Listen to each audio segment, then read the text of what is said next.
देखिए ये हमारा बैटरी कनेक्टर है, इसमें पहले उन्हें कौन सा निगेटिव पिन है, तो देखिए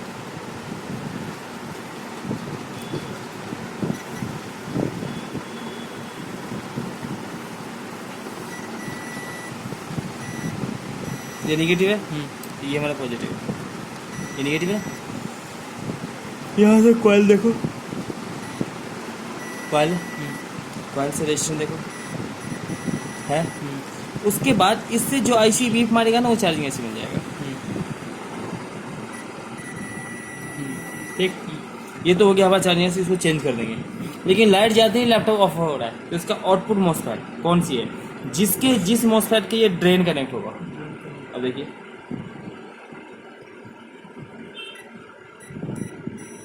दो तीन चार है, तो इसका जो सोर्स है ना वो विन से कनेक्ट होगा, समझ रहे। सोर्स इसके विन से, विन कौन सा है इसका, पीछे है, पीछे है ना, ये है ना कि नहीं। तो इस मॉसफेट को चेंज करने बेहतर, चार्जिंग ऐसे भी तो विन से कनेक्ट होगा, तो चार्जिंग ऐसे भी विन से वोल्टेज आएगा आएगा तो नहीं आएगा। देखो मॉसफेट भी आएगा। तो विन कैसे पता चला?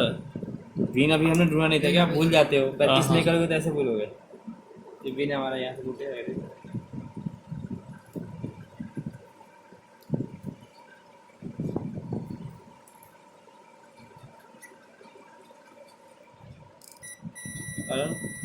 जी, अब दूसरे बोर्ड पर प्रस्तुत करो।